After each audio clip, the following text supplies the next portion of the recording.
Good evening, everybody. My name is Eric Holm. I am the chair of the AIA Los Angeles Chapter Healthcare Committee, and I'm happy to welcome all of you to our November Zoom event.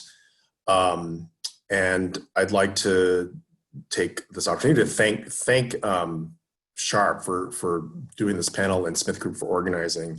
You know, normally we're in person, we're having some wine, we're kind of networking for about a half an hour, and then we all sit down and do a presentation, or we're on a tour of an actual project. And we were really bummed when we kind of realized we'd have to do it this way, but you know, it's worked out. And actually, what it's allowed us to do is have some guests log on from out of town. So you know, over the past few months, we've had some people from San Diego log on, but this time is unique. We actually have an owner from San Diego being featured. So, you know, we're really delighted, and thanks to AISD for helping to coordinate as well.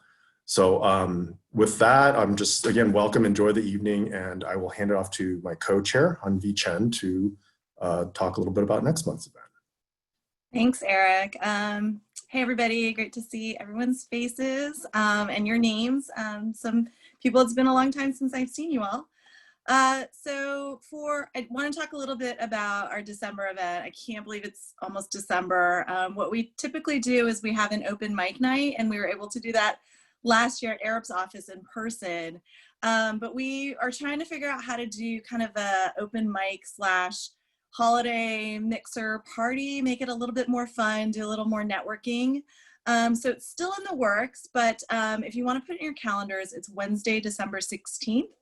Hopefully I got that date right. And it's 5 to 6:30, our usual time. It's the usual third Wednesday of every month. Hopefully that's just enough before Christmas and the holidays that everyone can make it. So it will be virtual. We are trying to get some, contests and giveaways and fun breakout sessions planned. What I would like to ask though is we are looking for some presenters for this open mic night. We only have 3 slots for these presentations. But it's a 5-minute presentation on any topic. It doesn't have to be healthcare. I think Matt might actually do stand-up, which is what we've been auditioning him for that. But a 5-minute quick presentation. So if anybody at your companies or you know of anyone who might be interested, I'd love to get some the names and the topic by December 1st. I'm really behind on this party planning stuff. So if you guys can reach out, I've already gotten a couple of ideas, so that's fantastic. But if you guys can email me, I'd really, really appreciate it. Spread the word. So on to our event for this month, for November. I want to introduce Annie Chang. She's a project architect with Smith Group. She was really vital in the design.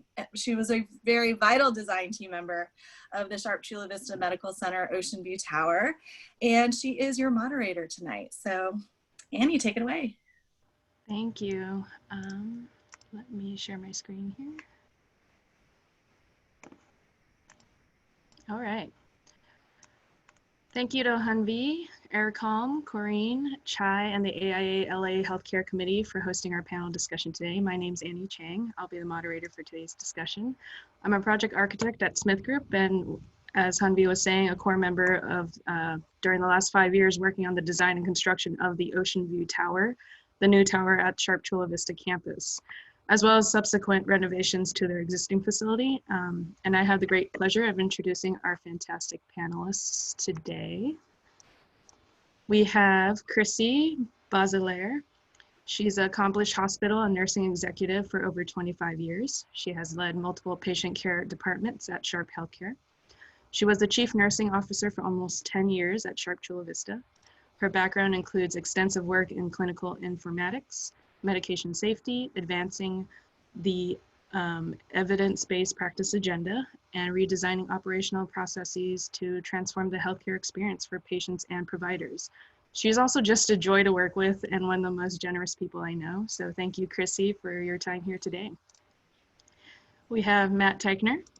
He's a senior project manager for Sharp Healthcare. He led the delivery of the 200,000 square foot Ocean View Tower, and other notable projects for Sharp Healthcare include Bonita View Hospice House and the development of an outpatient pavilion at Sharp Coronado. Matt is a licensed architect, who has worked on large hospital projects all over the West Coast. He's a certified design build professional and volunteer safety assessment worker for the California Office of Emergency Management. He's also one of the smartest, sharpest minds I know. Thank you, Matt, for being with us today. I'm definitely not a joy to work with, though. You always make us laugh. June Kim is an architect and medical planner at Smith Group with over 2 decades of experience. June was a key medical planner for the Ocean View Tower and led stakeholder and user group meetings for initial visioning, functional, and space programming, and coordinated interior and exterior design to ensure intention continuity. June has been a great mentor to me, and I am constantly learning from him on every opportunity I get to work with him. So welcome, June, and thanks for being here today. So, we're here to talk about Sharp Chula Vista Ocean View Tower. It was procured in the summer of 2015 and completed in August 2019 and opened to the public January of 2020. So not more than 3 months after opening, Sharp Chula Vista received their first COVID positive patient. The photos on the right are from the LA Times article at the height of the pandemic in April. So you can see things moved pretty fast in 2020. Our next slide here. Being that Sharp Chula Vista campus is located only miles away from the Mexican border, it serves an already vulnerable population. It was and continues to be one of the facilities hardest hit by COVID in San Diego County. And in today's discussion, we'll learn from the team here on the design of the new tower, the timing of its completion and opening, and the adaptations that occurred to respond to the pandemic. So with that, let's see our lovely panelists' faces, if I can stop sharing. And our first question here, Chrissy and Matt, can you tell us about the building of the Sharp Chula Vista Ocean View Tower, what it meant for the community of the South Bay, and how did you prepare for the pandemic? Could you walk us through the first couple months of 2020? Okay, I'll start. I actually live and have worked in the community for a long time, so I live nearby. So this hospital has a really huge importance to me. And besides the fact that I also worked here, and I know that in my history it says the 25 years, but I've been at this facility since 1992. I helped open the first women's center in the South Bay down here. And we are a border hospital, like Annie said. So we serve a very diverse multicultural population that does cross the border daily. Many of our staff work and live in TJ, and we always just think of the border. We really don't think about it in the terms of how others think about the border. To us, it's just how we live. And I worked here in the Women's Center for quite a long time, and then started doing throughput and just setting the stage. We have been working at max capacity at this facility my entire time here, and we had become literally masters of space. We had throughput down. Any space we could use, we used, and we were primarily semi-private rooms, which has their own, complexity that adds to having that environment. And so when we were awarded our ability to build this tower, number one, I really personally never thought I would see it in my lifetime. So when it got awarded and we were starting to work on it, it was a miracle. But when COVID hit, there was no question on the timing that there is no way to put it but a miracle. Not only is it truly magnificent and beautiful, but it saved so many people's lives. I besides being the CNO for 10 years, I was also the incident commander from the beginning till October. So I stood up as incident commander from March 13th for all of these months. And without the tower, the hard decisions that had to be made and all the things that we did would have been very, very different. The execution of them would be very different. And so just saying that the community, the tower saved many, many lives in this community. And the tower gave us the ability to have more strategy in doing that. If you want to kick in, then we can go back. I mean, the urgency of building this project too, I'm in an interesting position because I'm not only the the senior project manager down here, but I'm married to the head administrative liaison, who's a nurse, who basically it's her job to make sure there's a bed for everyone who's here waiting for a bed. And I know on a daily basis how full we are, where the pinch points are, where the trouble is. And this project was a mission because I knew every day we were working on it, the hospital needed it done yesterday. So there was no way, you know, through the course of it. I mean, Annie will know, like, why I joke I'm not a joy is because, like, we were going to get this thing done on time or early, no matter what. There was no slipping on schedule. This was happening. It needed to happen. And that meant, you know, getting the city of Chula Vista to buy in to approve an environmental impact report in 9 months instead of the 1.5 to 2 years those things can usually take. It meant Oshpod was going to be our partner, whether they wanted to be or not. And we had a lot of success with that. You know, we had a great team. We were licensed in 1 day flat. Like, they came and made one visit, and by the end of the day, we were licensed. And I got to say, like, not only did I have the best team building this building, but the staff here at Chula Vista is the best team I've ever worked with. I mean, that kind of stuff just doesn't happen. So on a personal level, like, if we didn't make it, I heard about it. And I know that to this community, this was a must have. And we didn't know there was going to be a pandemic 3 months later after we opened, but we do know now that I don't know how this hospital could have functioned if it hadn't happened. Yeah, and just the things that we gained through the architecture, some of the most basic things became life-saving, like the private rooms. So we added all those additional private rooms, which gave us leverage and movability. All the thought that went into the PPE design, and as you walk into the room, that very thoughtful, very efficient, the way that it was constructed, and that became extremely useful.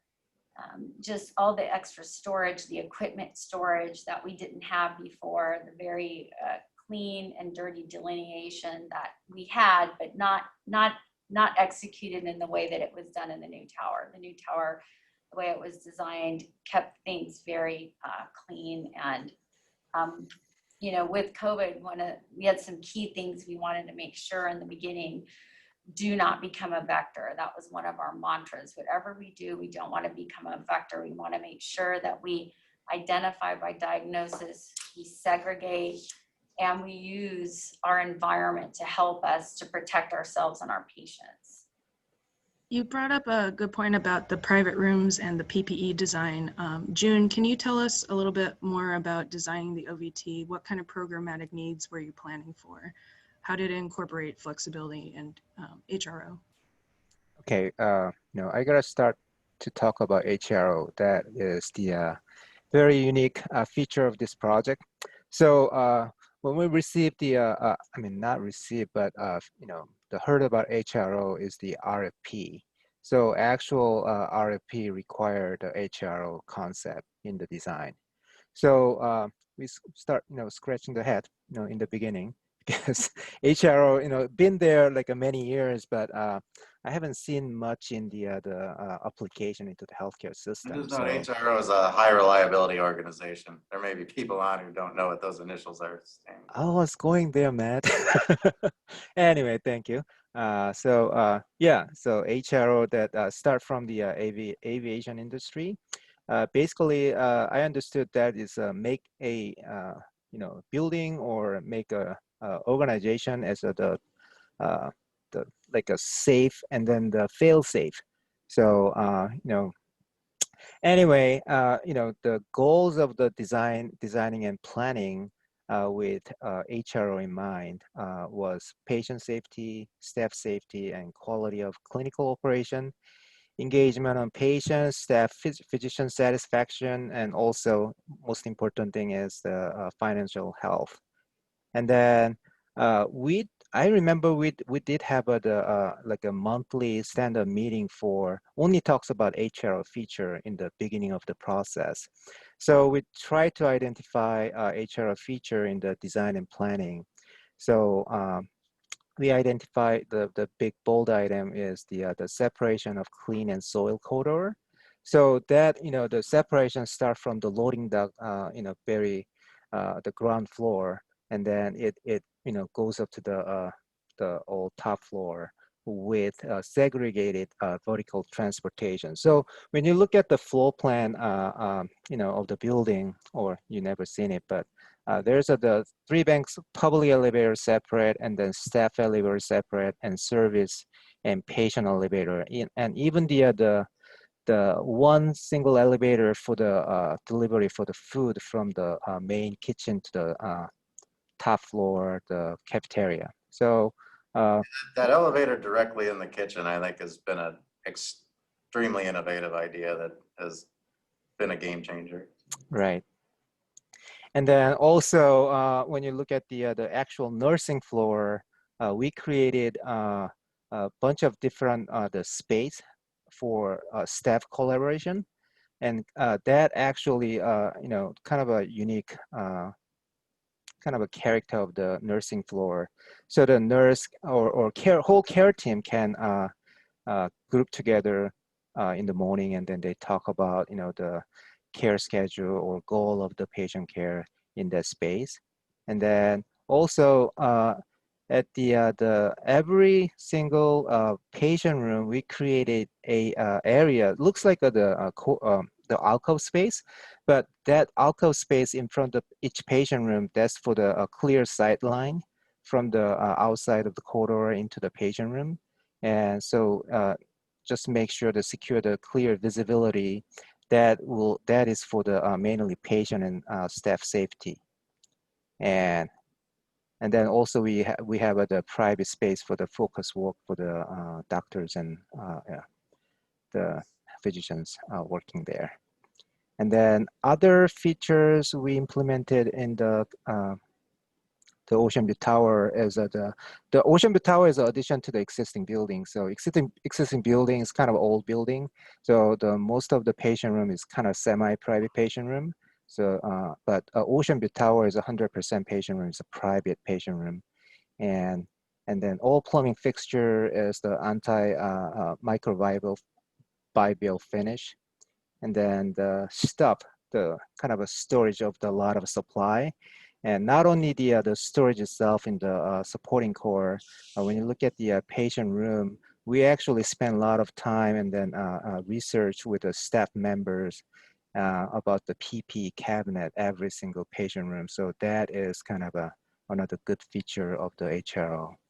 And so when COVID hit and COVID cases grew in numbers, Chrissy and Matt, how did you manage to keep up? What were the strategies in separating COVID and non-COVID patients?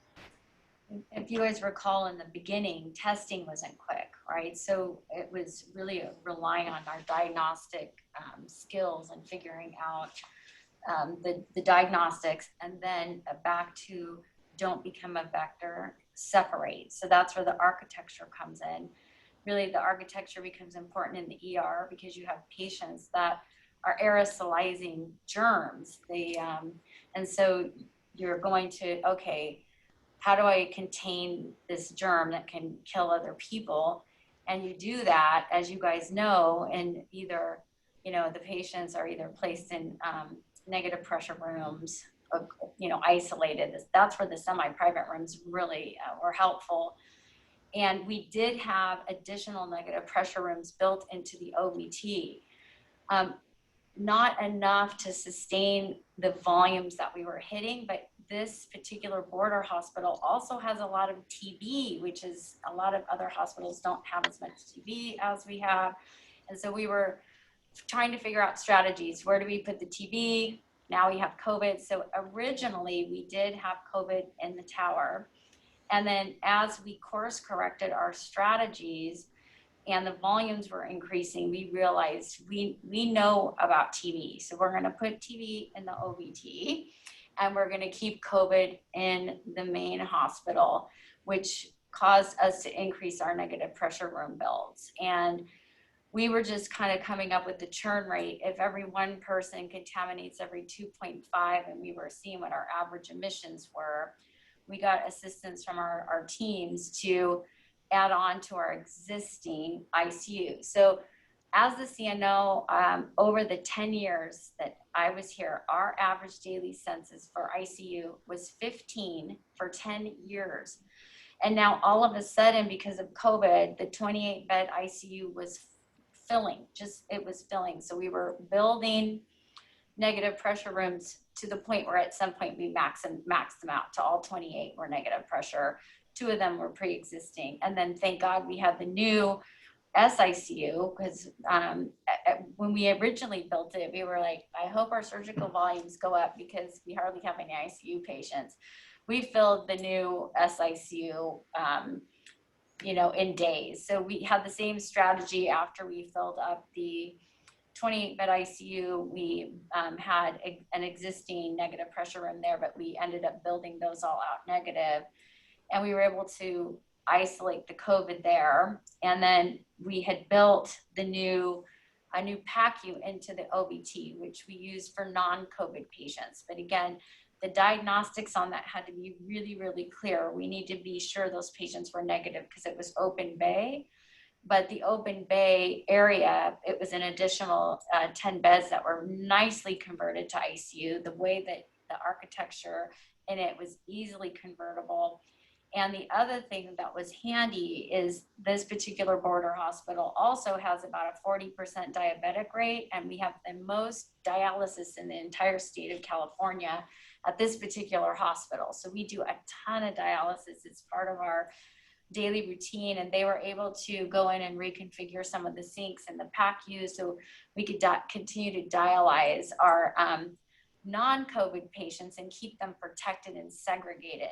So really, it was just using the space and the architecture to keep COVID and non-COVID separate, which we executed very, very well. And we have evidence of that because when we finally got the testing where we knew we had enough testing where we could test everyone in the hospital, there was a day, I can't remember which exact day it is now, where we said, okay, this is when the rubber meets the road. We're testing everybody.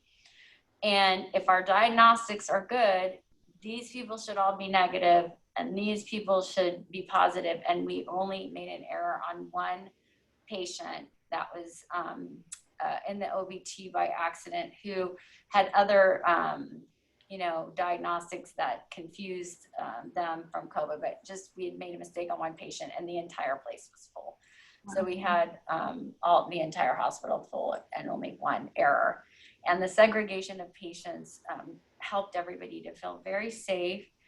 People realized our strategy was working very well, and they knew that we had not become a vector and that we could, if we just followed strategy, maintain the virus with, Matt, could you give us some details on the strategies of adapting and converting those existing rooms into isolation units? So there were essentially 3 units. Now there's 4 units that we've modified in order to be able to treat COVID patients.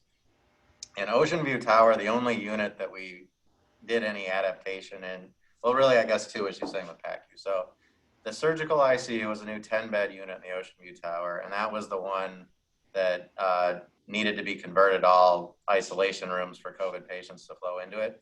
It was built with 1 room, was already an isolation room at construction. So we had to adapt 9 rooms. But I will say those rooms were probably our easiest fit out because of the way they were designed. There's a kind of a nurse station that pops into them. So there was an easy place to just build a wall straight across for an anteroom. That anteroom had a sink in it because of how the sink was located in the room in the design. And because the swivette in the room converts from a sink to a toilet, it allowed for there to be a separate sink inside the room as well. So it was actually a pretty flawless conversion, and the PPE cabinets all ended up right in the anteroom, right when you built the wall. So adapting the Ocean View Tower was the quickest, easiest fix for the ICU uses. As Christy was saying, the PACU, so what basically happened is there's a 28-bed MICU in the West Tower.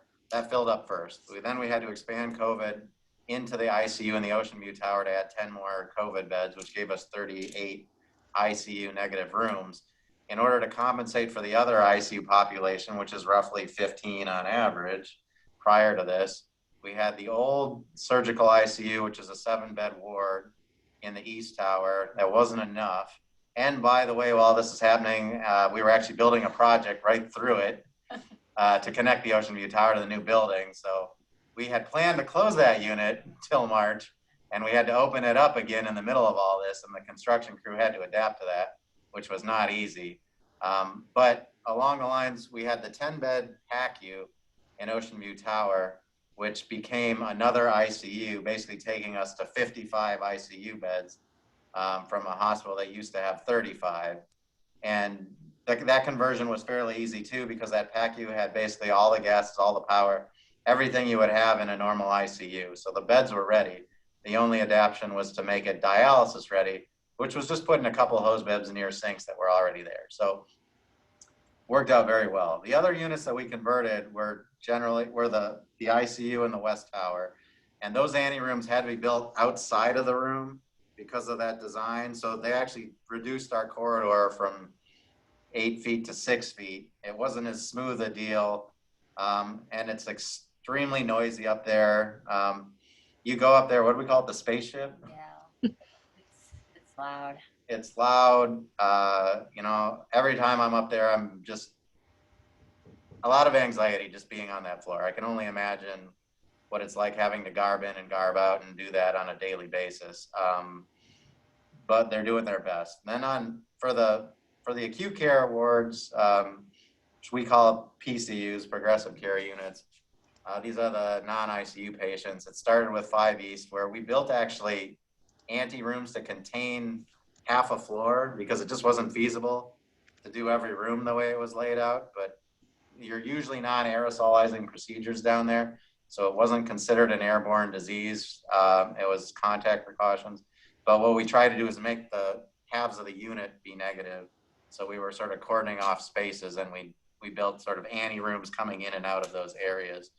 Now we have done 3 rooms on 5 East, 3 rooms on 4 East that actually have complete ante rooms.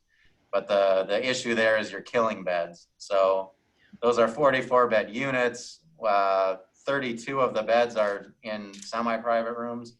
So once the rooms go all private, you just took 44 beds and made them 28, which kind of goes into, you know, we can talk about it, but like the overall bed strategy here is we were a 243-bed hospital. Ocean View Tower added 106 to make it 349. But then when COVID starts killing your ability to put people in doubles, you're losing like 66 beds right off the top there. And OB is something like with 3 East and 3 West, something like 60 beds. If they've only got 20 people there, where I'm going with this is the math is once we get to around 250, 260 census, depending on how full OB is, we're back in the red right where we started before January. And that kind of brings us back to today. I think too, a key issue is managing the disease itself. In the beginning, since we didn't know, we've changed strategy a little bit, and the population when we first were hit were older and sicker, and they were coding faster and coding multiple times. And then a younger group comes in for the next wave, and so they're not as sick. They're still sick, but they're not as sick, so they're going to the PCUs. And so initially we needed more negative pressure because of the aerosolizing procedures. Everybody was getting intubated, and we were doing a lot of aerosolizing treatments. It's changed a little bit. And what Matt's saying about the PCUs, initially we were putting all negative pressure on the ICUs, and we slowly learned that we started using more high flow. So patients on high flow aren't going to be in the ICU. You're still going to need negative pressure in the ICU, but those on high flow are going to be in the PCU. And so you need I call them negative and you call them something else. You call them isolation rooms, but I'm calling them negative pressure rooms. But you need negative pressure rooms where you're doing those types of procedures, which we're now doing more in the PCUs. So that's a change. And we're seeing more and more of that with the different treatment regimens that people are. So I'm just putting that out there for future. Just Yeah.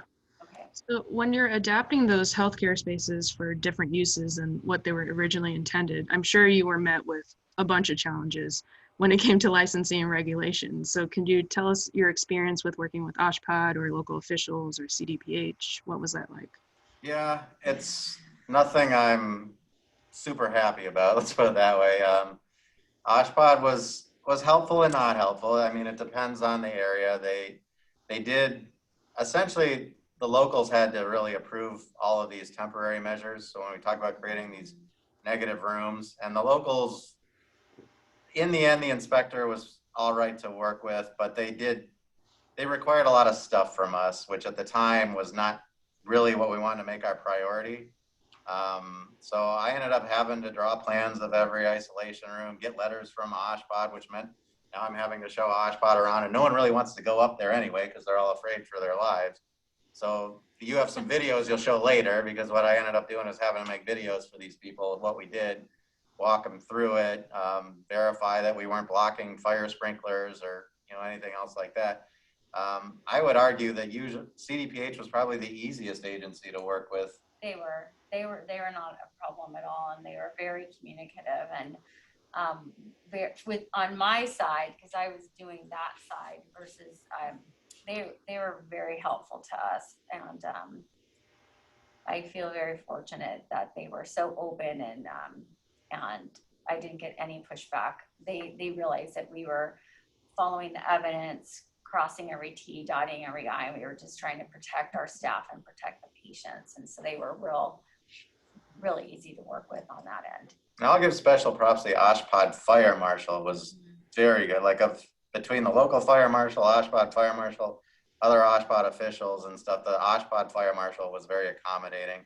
But it's always this question of authority. I've got to get him to write a letter to get the locals to accept my plan. And no one always wants to be the first person to sort of let the dam break on that. But it was sort of twofold. We were making sure we had permission to do the modifications to rooms in the building. And then for our surge tents outside, the surge tents felt like a no-brainer to me, because we do the surge tents all the time for, the flu season. We're often having the surge out there almost every year. They come out. And 5, 6, 7 years ago, it's been a while, but I got OSHPD to look at, like, I did a plan. I'm like, I want approval for this whenever we have to do it. So it's ready to go. And I had that approval, and I still had to argue with them about it because, like, they didn't remember giving it to me. You're arguing with the same people who wrote you a letter 7 years ago. So. Yeah. So we built the Ocean View Tower with a shell floor, hoping that it would be used to expand as a repetitive floor from your typical patient floors. How did this experience influence what you wanted to do with that shell floor? Well, we knew right from the start. We kept thinking, oh my gosh, we have all these temporary built negative pressure rooms. We need to access that space for negative pressure, because we are going to have these kind of illnesses going forward. I mean, as we're in this, another stage of the pandemic, it would be crazy not to look at it. So those thoughts already started coming through our minds, like, oh my gosh, what, we had plan A, and we were good to go with plan A, but then the pandemic came, and plan A was just like, oh no, we really need help. We're going to need negative pressure rooms. Some of the other strange things that come up, you're using so much PPE, and the PPE is bigger, like the PAPRs have motors, they have shields, and all of our spaces are normal, our areas where we meet, which we weren't meeting anymore, but all of those spaces got taken over with PPE supplies. Everybody had their PAPR bags and, all the cleaning supplies, and, nobody wanted to bring their scrubs home anymore, which is, of course, you don't want to bring your scrubs home.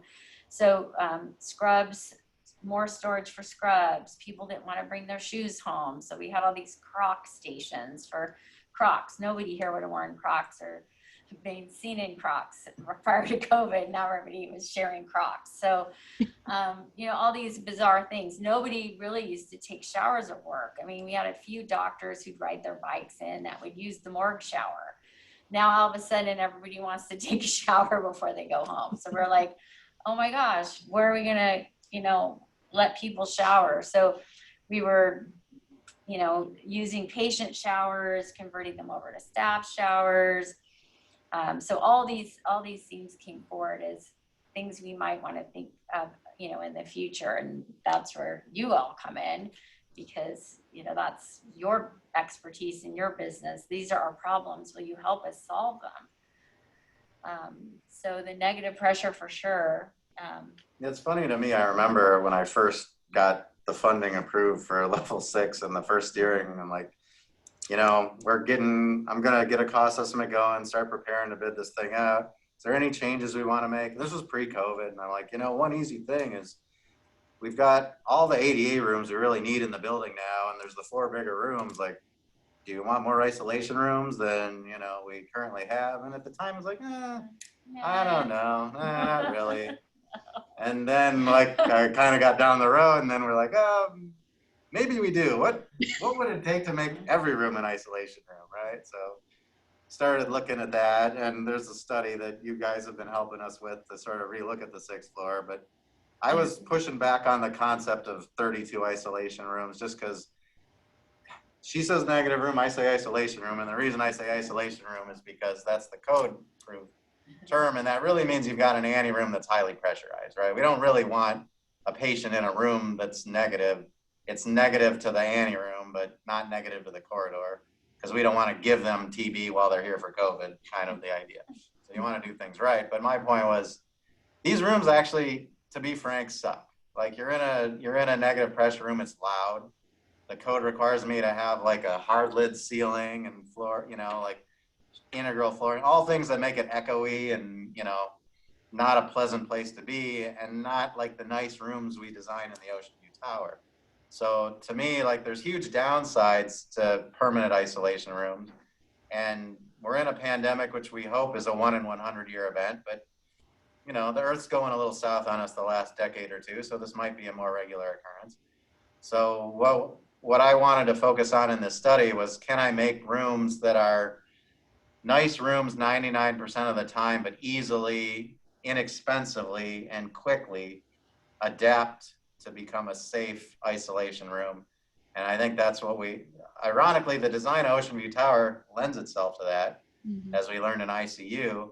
But by moving walls maybe a foot or, you know, so we can make it really adaptable to that. And I think that's what we focused on, some small moves, architecture, and some maybe bolder moves with the mechanical system to be ready.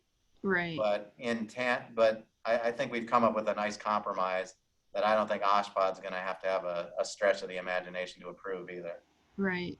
So I'd like June to talk about using that feedback we gained from Chrissy and Matt and the users from this pandemic, and how that informed the shell space study. Okay, so I think it ties back to the HRO. I mentioned earlier that we create a alcove space in front of the patient room for gaining clear visibility from the corridor side into the patient room. So that actually helped us to create a anteroom space naturally. In order to do that, we push that wall like with a door, like a 2 foot into the patient room side. So we try to give more space to the anteroom. But before that, the Ocean View Tower floor plan is like there are like 32 bed unit on each floor, and 4 bed, 2 beds is a actual true airborne isolation room, and both sides of the 2 airborne isolation room relocated ADA accessible units. So it's a larger room for regular 28 beds.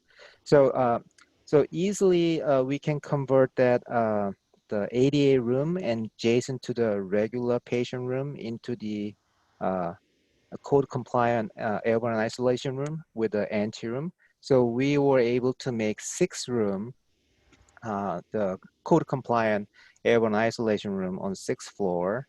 And then we propose to Matt and a steering committee, what about the rest of the patient room? We can have, create the code compliant airborne isolation room, but that's too much. And then also a lot of money. So Matt actually advised me there's a product they are using, the temporary partition, that can, so in regular time, you can, you on 6th floor, there's a 6 airborne isolation room and other 20, 22 of them we thought yeah, we could. 22 is the regular patient room. You can operate 22 as the regular med-surg bed, but in the pandemic happen, we can bring the temporary partition and then wall up in front of the alcove space, and then that will be naturally become a anteroom. Basically And, click a button on the BMS and right. make the air work. So. Right. And then the only other thing we need to consider is, because we learned that the PC unit, like the nursing ratio is different from the regular med surge. So actually we had to compartmentalize the 6th floor, a little different from the lower levels. So that will impact because of the MEP system. Because all those rooms can be, once pandemic happen, can be the true airborne isolation room with exhaust outside, the This direct is where I room. really liked what Don looked at, because Right. you can turn it on in zones. Mm-hmm. So like there's two, I want to say zones of 8 and a zone of 6, or, I think it's 22. So yeah, it was 2 8s and a 6 or something like that. Right. And with Even our the nursing ratios, your telemetry is 4 to 1, but sometimes they have to go 3 to 1.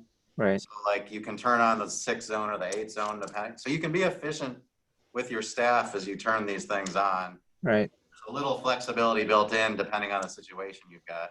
Yeah, exactly. But I thought that was very well done and thought through, because that's our next problem. I mean, right now you're in the middle of a pandemic. Your amount of FTEs per patient bed starts going through the roof, Mm-hmm. as you need more people, you need more PPE, you need more everything. The ability to still keep some level of efficiency is still important to keep the lights on. Right. And then also the going back to HR concept on the roof, the air handler will be located. So we the strategically plan for the roof, give some more space for the future growth, just in case. So this is the case. So we have a space for additional air handling unit to handle those level 6. Many of the airborne We didn't need one. injection We just oxygen. needed exhaust fans. Right. So Yeah. We actually built the air handler with 33%, like, was our requirement somewhere between 25 and 33%, like redundancy capacity. mm-hmm. So even with the 6th floor done, it has it, but with the extra air you would need to blow to do this, you would use it, but only in an emergency. So the air handler actually has enough CFM to make this work. It's the exhaust system. We need to add a couple exhaust fans to do it, but an exhaust fan is not the end of the world at all. Yeah. Also, we have we designed on the typical floor, the kind of large conference room before the unit, next to the public waiting area. That kind of a multi-purpose room. So that can be converted into the staff staging area, or like a extra supply storage space if you need it. Well, that's kind of happened now on all the floors. Right. So we had that nice family lounge built into, actually family and friends lounge, Mm-hmm. built into every floor of the Ocean View Tower. And with visitors severely restricted in the pandemic, I mean, I think that's another conversion thing that we didn't necessarily talk about, but we had a lot of wonderful public spaces in the new building. And all of a sudden, 3 months in, the public's not allowed in the building anymore. But you also have this problem where you got a lot of staff who are under a lot of pressure, and they need to take breaks, and they need to be 6 feet apart when they're eating, especially. Like the last thing we want to have are outbreaks in our own hospital, and they happen. So like it actually gave us the elbow room we needed, you know, the multi-purpose rooms, the family lounges, the meditation garden on the lower level, all become areas that staff can take breaks, can eat safely, spread out. And then really all the family lounges were used for the, what are the boards they, the DMS. maybe you can explain better than I can, but they became that home. So. Yeah.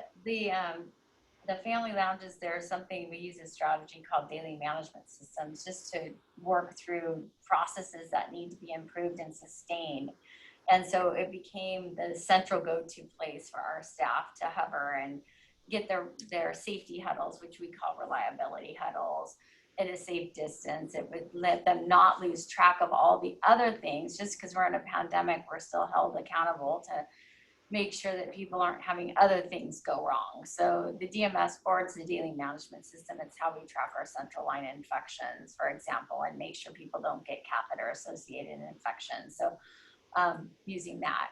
I do want to reiterate something Matt said, because it became so important for people's mental well-being, especially, and we see it happening again right now. The stressors are increasing and people start to not be able to sustain that kind of stress. And those open spaces that you guys built were really significant. They let people get out. They were, you know, and you could socially distance appropriately. We had to, you know, put some constraints with markers, just like everybody else in the industry. But if we didn't have those before at all. And the chapel becomes extremely important.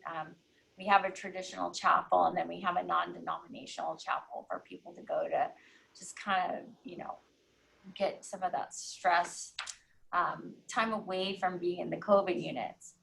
And the staff need it. They have to get out of there. It becomes mentally exhausting. And open space is much needed. Like Matt and I are actually behind June's head. You can see that open space. We're sitting right there, and you guys can't see it, but because our backdrop is not very whatever, but we're looking out this beautiful window at the skyline for miles, and it's just gorgeous. And just having that, you can come and get a break and just look outside is really nice. We're going to go into some videos and images of your experiences in the tower, but before we do that, I wanted to ask the question. In design, we often experience a gap between the end users, their needs, and what is designed and built in the end. Because it often takes years to complete the design product, needs often change and shift. So Matt, as a project manager on the facility side, and Chrissy, as someone who has been on the front lines and sees the needs of your nursing staff, what do you see we can do to bridge that gap between design and needs? I think, because I was part of the design moving into the tower, and we had that. We didn't know about the pandemic, but we had that open, honest conversations and the thoughtful consideration of the person using the space and helping them to use the space, not just to gain efficiencies, but to feel at home and to feel like good in their space. And I think, and I know we met for, I don't know, years, and nobody ever gave up the energy on the purpose. So it didn't matter what meeting we were in, just really listening and taking into consideration what's needed from both sides. I mean, you guys understand all the legal parts and what is possible. So it's not everything is possible, almost everything, but not everything. But just having the two groups come together, I just can say it with this project. I mean, when I look at this project, not only is it efficient, it's HRO, not only did it save lives, but it's just absolutely beautiful. So it's just a beautiful place to be. And it's a hospital. I mean, how many people say, oh, a hospital, beautiful place to be? So I don't know. Honestly, uplifting someone's spirit is, Yeah. you know, it's invaluable in what we do. But to your question, I think what Smith Group did from the beginning that actually set you guys apart from a lot of the other bidders chasing this too. The day I met Christopher Arnold, he asked me 30 questions, like he did. And the other people were like selling me on who they are and how great they were. And that's nothing wrong with that. But like he wanted to know who we were and what our issues were and what this was really about. And, you know, like Chris will always say, I'm just the marketing guy. I don't really do anything. Everyone else was, you know, doing stuff. I'm like, but you asked the questions and you got me thinking about what this project really was and what needed to be beyond the master plan I was handed, you know, when I took it over and everything like that. And you kept asking those questions through design. And you made us think about who we are and what we're doing. With healthcare, it's easy to come in and say, I've got experience. I built 10 hospitals. I've done this before. These are the best practices in the industry. But honestly, like there's things I learn every day here, you know, like there are 15 things going on in every healthcare interaction that you have no clue unless you've done that interaction over and over. And they'd seem weird to you. Like things happen and they don't make logical sense. And we have to design around it. And you wouldn't know it unless you got that person in a room and you asked them. And sometimes you ask them, they don't even think about it. I think our physical mock-ups were humongous because having the caregivers in there walking through it and saying, well, I really do this way. The PPE that we redesigned the PPE 5-6 times. June designed a holder in the beginning, and not to pick on you, but right, it's like, oh, the door's too heavy to get the stuff in. Like just the things didn't work. And then, you know, like we redid it. We even came up with the rails, but it's like we had 3 rails. This one's too high. No nurse can reach that, you know, like it's the little things we figured out. So the best thing you can do as an architect is be like Denzel Washington in Philadelphia. Like he always went around, he said, can you explain this to me like I'm a 6-year-old? I think that was his line over and over again. Like, explain this to me like I'm a 6-year-old. Like that's really who you have to be. Like you guys reached out to us during the pandemic and about the 6th floor. And, you know, I wasn't anticipating that. I wasn't anticipating that call. And you did it at the right time too. You did it while it was very fresh. And so, because we were in it, and I think that was wise because you same thing that Matt's saying.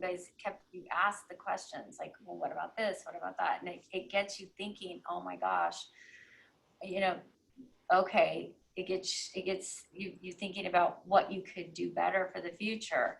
I always wondered, you know, and when we started designing the tower, I went back and started reading a little bit, like, why does our old building from 1974, why are there no sinks? But when you look back through the history, there wasn't C. diff back then. So people didn't need to wash their hands as much. And so the environment really is about pandemics and C. diff and all these things and what we can do to get ahead of it. And I think you guys do a great job asking the questions. Like, we can't predict the future, but what would you do better next? Just like you did over the 6th floor. Just what would we do better next? What could we learn? So here's a video Matt took for the fire marshal on converting the OVT ICU patient rooms into isolation rooms. So you can see those temporary walls and doors were used to create the little anteroom. That's all right. Oh, and when you look at that, one of the things we learned from that with the doors, see, we did a gurney, but we didn't realize that we would need to move our heart patients on beds. And so we needed a room with a little bigger door because the heart patients, they didn't want them from gurney. They didn't want them moving so much. And so we would learn and do an adaptation to make sure that we could slide through like a bigger doorway. So those little things. Sorry to interrupt that. No. Do you want to talk about this one, Matt? Well, this is the MICU. This is the spaceship, as I like to say. So the first one was the SICU. The upside is these doors were bigger. The beds came in and out, but you can see it's poking out into the corridor.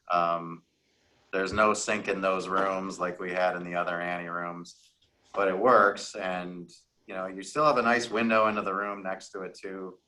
I think you saw in those LA Times photos you started the presentation with, people are doing things like writing on the glass because, you know, having to completely garb up and in to come in and out of those.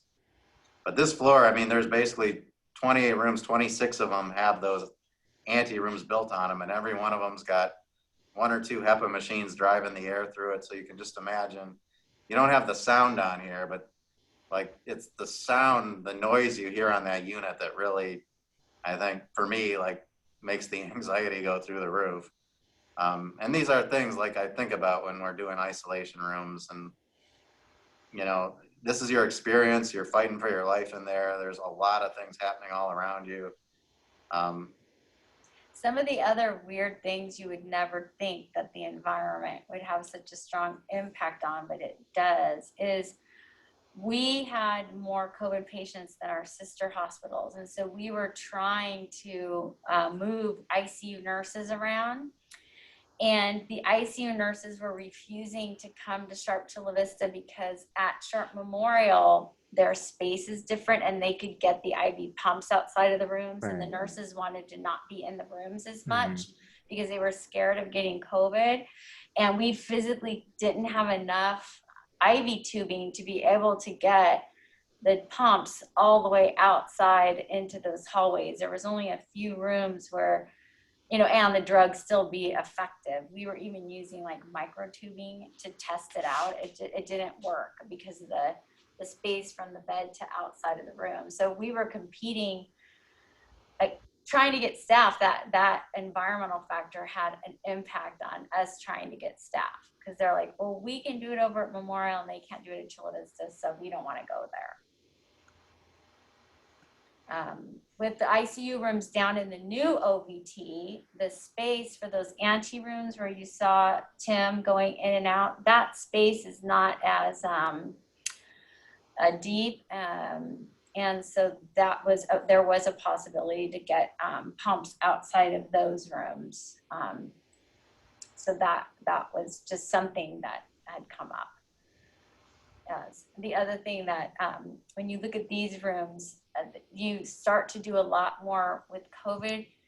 The rooms prior they're all glass, and so you have a complete visual of your patient at all times. But once we put the Anna rooms up, our initial Anna rooms had the little small windows you see here. As we got smarter and we're rebuilding, we made those the plastic ones bigger. But that becomes important too, because your room time is less, because the more you're in contact with COVID, your risk of getting COVID increases. And at the beginning, we didn't have PAPRs and we didn't have N95s, if you guys recall. It was very hard to get them. The PAPRs were almost non-existent. We were sharing 18 of them between the whole entire hospital. People were running around PAPRs. And so then the window space impacts. You want to be able to see the patient but not go in, is what I'm saying. Mm-hmm. As you have more PPE, the window space doesn't become as critical because you can physically go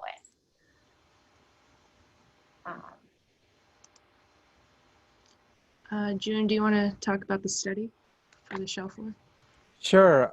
So the floor plan on the top, that is the, we copy from the lower floor, and we imagine, you know, the patient room will be the kind of the same.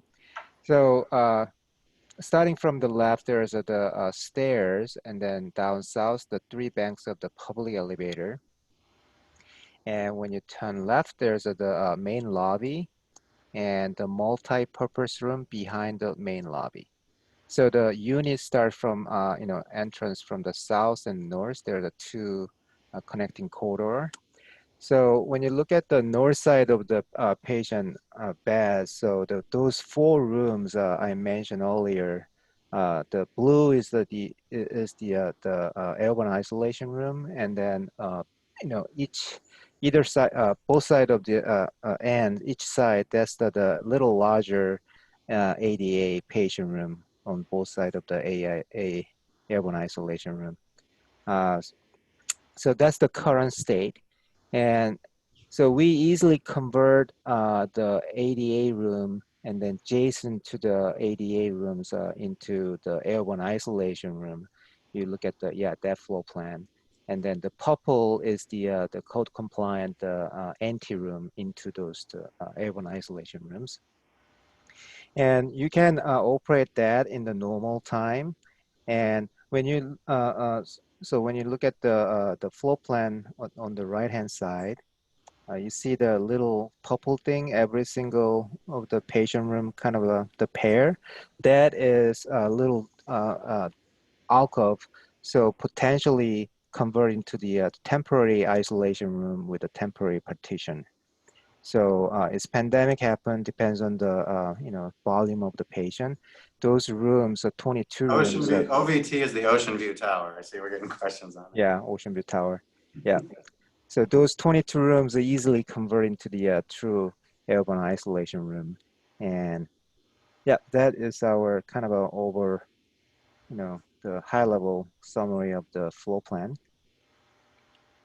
We also ended up with, just because how this got laid out, we have these 4 at the end that Yeah. don't into rooms.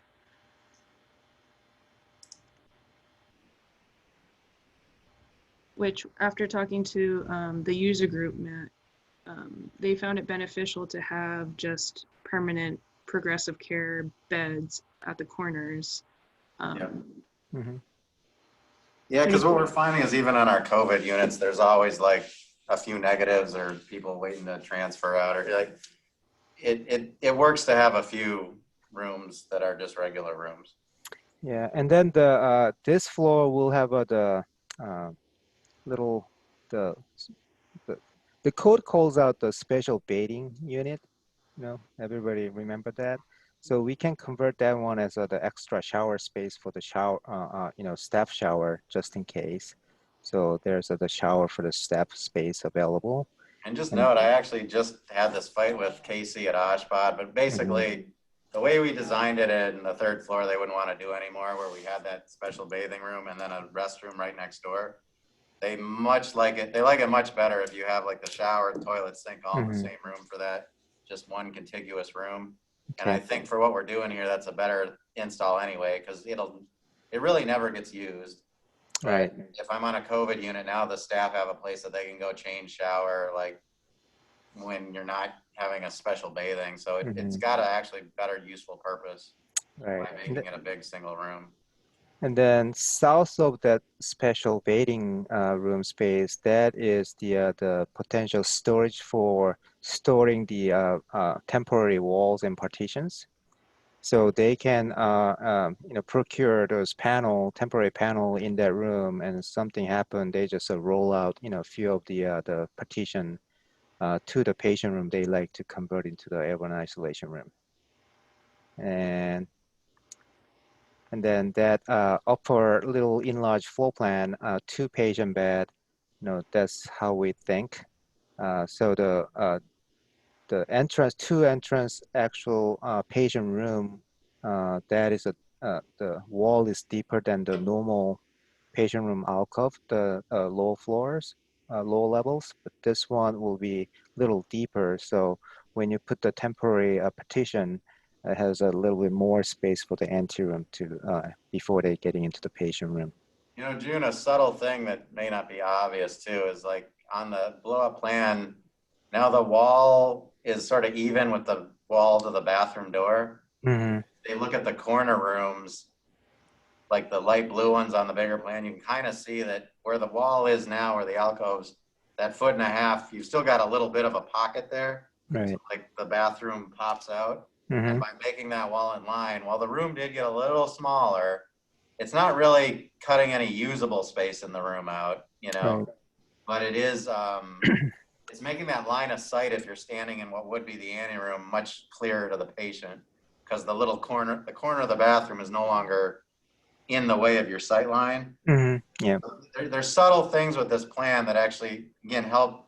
Because the other big thing we've said is without going in the room, you want to be able to keep an eye on the patient. You want to have much better sight lines of what's going on. And this, that moving that wall has like a threefold effect of kind of allowing an ante room to happen, creating a better sight line, and allowing us to get a bed in and out more easily with that extra wall there. So. Right. So those are the kind of axonometric diagram, you know, showing the how do you achieve the convertible patient room into a temporary airborne isolation room with anteroom outside.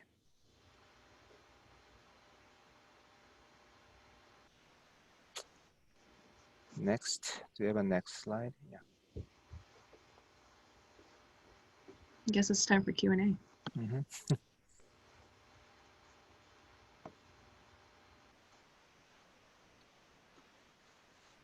So, Right.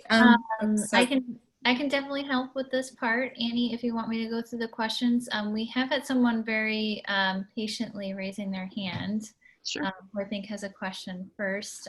Meredith, I see that your hand has been raised. Do you want to unmute yourself and ask your question to the presenters?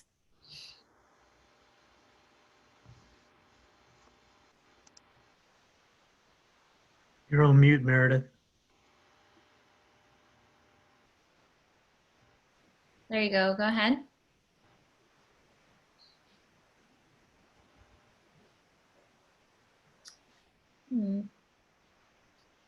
Well, we can't hear Meredith, so let's move on to Kevin Kim. Kevin, can you unmute yourself and ask your question to the group? Yes, hi everyone. This is Kevin Kim with Leo Daily. First of all, thank you for sharing all information. I was really excited to hear what's happening during the COVID. So my question is, I would just wonder about what was the decanting plan, because even though the temporary wall and the door in front of the patient's room, there might be some big interruption. So I just wonder, how did you continue the operation during the construction, or if you stopped the operation, how long have you stopped, or what is the impact on your existing operation? So when we were building the temporary rooms, is what you're asking, how did we do the construction and operate at the same time? Right. So, basically, it was very strategic patient movement. So in the beginning, remember that we started off with just the average daily census of 15, and we had the 28 bed unit. And so really, as COVID, we started building the rooms 7 at a time, and our goal was just to stay ahead of it. So as the volumes moved, we would either move and ended up strategically moving patients to open up rooms to be able to do the temporary build. So we had, in the very beginning, it was easy because we had at least 7 empty beds. But as the beds started filling, we would take the patients that did not have COVID, and we moved them originally down to the new SICU, thinking that SICU would stay clean. We never anticipated that we would fill up that many ICUs full of COVID. As Matt had said, the other ICU, our previous ICU that was a licensed 7 bed that had served us for many years, was under construction. So then, as we needed to keep building the negative pressure, we would just move. So then we take anybody who didn't have COVID, and we took the ICU that previously was under construction and took it out of construction and turned it back into an ICU room and moved our negatives there. And we just kept building. And then there was a point where we said, okay, we built everything that we can. So every room right now is I call it negative. You guys are calling it something else, but we all are meaning the same thing. And then the open bays, we knew we could not. We did look at open bays to build them out as an area of negative pressure, but at that time we didn't want to force our staff to stay in PPE for their entire 12-hour shifts, because if the open environment is built that way, you can never take your PPE off and you're just kind of trapped in it. So we just didn't go there, and it was just very, very strategic patient move and patient placement during the build. Now, I would add that we've been very reticent to take any of it down. Yeah. So like we were peaking in May in like 60, 70 range, 4 units going. And then like things came down in June. We actually did a power outage to the hospital with SDG&E, which not a fan of theirs, but we did it. And one of our criteria for even allowing them to do it was that we were under 30 and we were down in the 20s. So, you know, we were peeling back, like 4 East wasn't COVID anymore and everyone was back in MICU. But to this day, like we left it all in place because, you know, you didn't want to take it down and have to rebuild it. Just it cost is part of that. But again, what you're saying, that have to move people around and do all that. So it's hard to know like when we will feel comfortable starting to take stuff down. So. And there is a lot of work and orchestrating involved with the bed movement. But that was something, one of our things that was a struggle for us for many years with throughput. We had become really masters of throughput because every single time we needed to do anything, we would have to move patients around prior to the tower. And so our people had really learned to work together really well to move people. Anytime you're doing anything, even if you're painting the room and you're working at max capacity all the time, teams need to work together to move people to get it done. But it's not easy. And yeah, it's not easy, but we did it. Yeah. I think that is a good answer. I think a key solution is a collaboration. So everyone understands what's going on, what's the difficulty and the challenge. Yeah. And Thank you for. We had our command center open and we were meeting regularly. And then we had those working with the planning on that meeting regularly. Everybody knew why we were doing it and everybody understood the plan. I do see questions popping up on the chat here. I just want to say thanks, Kevin. So next we have a question from Randy. I queued him. Randy, can you unmute yourself now?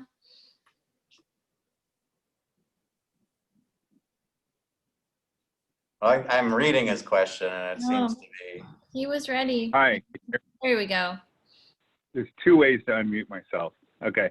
So it was really great to hear how you were able to adapt this hospital, this building for this new, unexpected, and extremely urgent new program.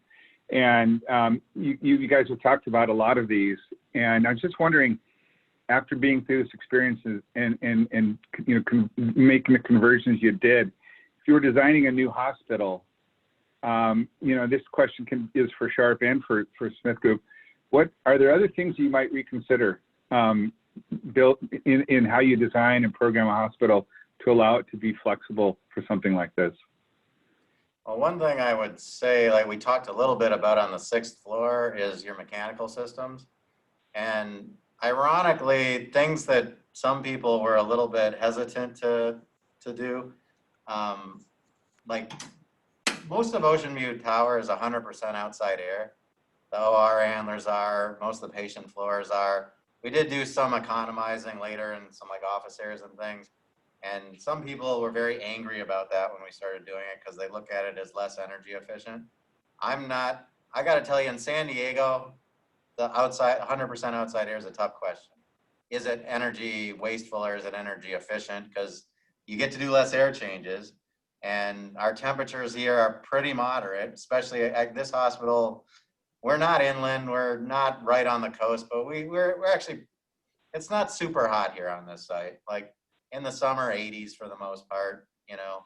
So from a climate standpoint, if you're gonna do 100% outside air, this is the best place to do it. But having that 100% exhaust is very helpful when you're dealing with a pandemic. And it's allowed us to look at the 6th floor as an easy conversion to be able to just up your cycles and be able to get to an isolation status. So again, I've got cohorts in my department who are very anti this 100% outside air. I think we're seeing that's going to be looked at as a more positive thing overall after this pandemic for sure. That's the first one that popped into my head. I don't know if some of the things that we brought in, which we have the ability for in the OBT, is the making sure that the technology is all built in, because immediately you go to more telemedicine. I was talking about the windows being bigger. Before, you weren't putting in so many windows except for the ICUs because of regulation, because people wanted to have more privacy. But not being able to go in a patient's room and be able to see them, the idea of having a way to visualize people. We had a lot of conversations about building bigger windows versus having video monitor capability. Everybody was converting to telehealth. So having the ability for patients to be able to really talk to you through a screen or see their doctors, you know, through a telehealth screen, because they become difficult. The clean and the dirty utility becomes very critical because, you know, people want to make sure they're not cross-contaminating things. The other thing we didn't mention, which I don't know at some point if there'll be some great way, but I was having people, I was like a militant maniac with the robot that was going around UV zapping everything. I even made them zap the tents. It's like, kill as much virus as you can, just zap everything.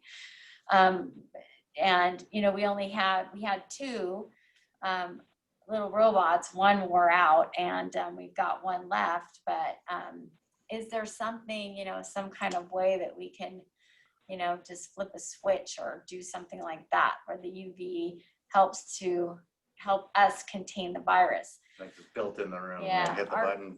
our surfaces in our Ocean View Tower, the OBT, were much easier to clean versus some of the different surfaces, because you become obsessed with cleaning. You become obsessed with hand hygiene. She wiped this room down before we got on the video, by the way. I know. I know. Because, you know, it's important. So I think, Matt, you also brought up before how the Sharp experience is so much about human touch, right? yeah. And having the idea of putting cameras in patient rooms was counter to that idea. Yeah. So yeah, we looked at it a couple of times in Ocean View Tower. There was one system that Cerner had to stop patient falls and things, and it's like, on one hand, there's a lot of HIPAA concerns with going to this technology. On the other hand, we're giving people excuses and encouraging them to not be there at the bedside, which is where we wanted. Like, the whole design of the Ocean View Tower was around getting people to the bedside, point of care, like having them to not have to spend time other places doing other things, like electronic medical records, computers right there. Like, we're bringing everything to get the staff to the front lines where they belonged. And now, again, COVID's got you rethinking that. And it's redefining the Sharp experience on its basic level. For us, because it was so contrary to what we believed, we were forced into having to think about it when we believed we had maximized all of our ICU space, and we were becoming desperate for private rooms. So now we were on another unit, 5th floor, taking PC rooms, which have solid doors. And we were trying to figure out how to turn that into an ICU. And we would have to be able to see the patients. And so that's when we first started going, we were looking at baby monitors, to be honest, because we were just kind of desperately looking for anything. And we were on you know, Amazon saying, okay, well, we could buy all these baby monitors. That's how then we thought, okay, we need to think about this seriously for the future, because we never want to be stuck on Amazon looking for baby monitors again. I think that's actually a good segue, because this next question looks like a really good one for you, actually, from Patricia. Hi, everybody. So with our OB patients, Sharp has 3 separate OB hospitals. One of them is the Mary Branch Hospital for Women, which is an entire hospital, and Grossmont has a hospital. But here at Sharp Chula Vista, the women's unit is actually physically in the acute care building on the 3rd floor. And so we all follow the same guidelines of care and policies, and we work as a system taking care of the patients. And but how we segregate and separate is we did build out rooms specific for aerosolizing procedures in our unit, in the OB unit here. The other hospitals did the same, a little bit different because they have different, bigger areas than we do. And then policies and practices around the OB operating rooms if they have a COVID positive. And Sharp Chula Vista actually saw more COVID positive moms than any other maternity area in all of San Diego. We're hardest hit for acute and ICU and maternity. Even though Mary Birch's population is much larger, they were down lower than the teens for the whole time, not even lower than 10. And over a series of times. How many did we have before they even had one? Yeah, we had multiple. And so and then the major thing is just as the recommendations that come out is the staffing. Even if you just have one positive mom, that one nurse to a mom and baby. At first we were separating the moms and babies, and then some more evidence came out that we didn't have to do that. So we would have a room segregated out for the mom and an additional room segregated out for the baby. But as evidence has shown that we don't have to do that. We now keep the mom and baby together, but they are separated. Similar strategy that we do in our long-term care facility, because Sharp Chula Vista has a 100-bed long-term care facility where we follow the CDPH guidelines, where we set up basically COVID wings, and we did a COVID wing in the ER. We called it, one is the COVID airstrip and one is the COVID, what was our term? One was for aerosolizing, one's for non-aerosolizing. COVID alley. COVID alley is the non-aerosolizing, and airstrip was the aerosolizing. Just doing a real good segregation, not of an entire unit, but of a wing. So whatever that wing was, we would block that wing off. We would mark it, and people would know once you pass this certain threshold, you are now in COVID alley or COVID airstrip in areas that couldn't, where the whole unit wasn't designated COVID, where it was mixed. I hope I answered that question. If you want me to be more specific, I can. No, that was good. How about the NICU? The same with the NICU. We do have one a negative pressure room in our NICU already built out. The rest is a bay area, but they have a certain area where if the volume was greater than one, which they would have a segregated area to go. Our monthly volumes of maternity is on the lower side. Over the years, it's gone down. So we only deliver a little around 200 babies a month, but something very strange about this facility is the NICU volumes have always been extremely low. So our average daily census of our NICU is always around 6 or less total babies. If you were to go over to Mary Birch, you're talking hundreds. So they're very, very different. And there at Mary Birch, they have that same thing where they would have like a segregated area if needed. But again, their COVID volumes were extremely low there. They hardly had any COVID. Higher volumes, no COVID, or little to no COVID. Thanks, Patricia. So there's just one last question. Meredith put it in the chat if you guys see it, because I think she was having trouble with her mic. Did you see it? You see it? Okay. I like to read it out just for recording purposes later on. So did you use a particular type of temporary wall?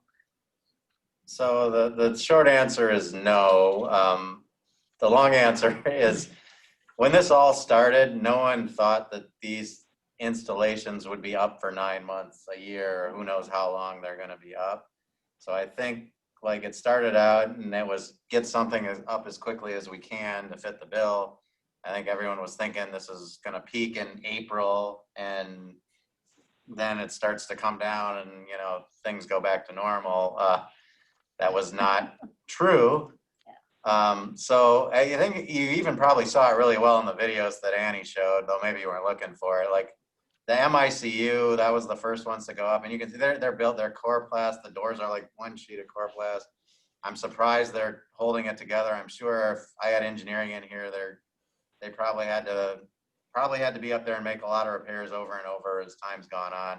These things were not really built to last, and they kind of have. Now, as we did later rounds of it in the PCU, the rooms in like 5 East and 4 East, they built those a lot better. Now, they didn't use the Stark wall systems and things that are prefabricated, but they used like your 2.5-inch studs and wedged through and screwed them together. And they built real doors, like very heavy duty doors on them, because that was the big thing. Those doors, you open them, they flip flop, they break, they come off, the Velcro doesn't hold.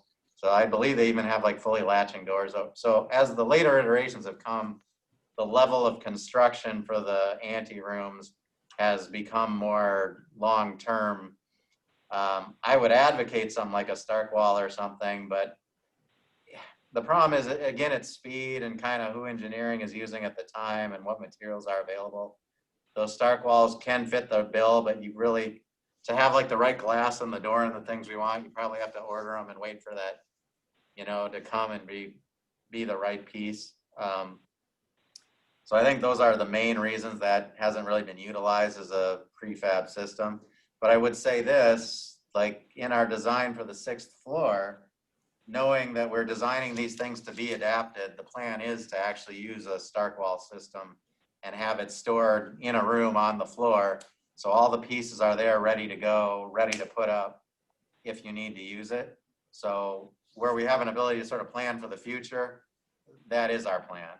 So The one of the things that the new rooms, they are more stable. The windows are bigger.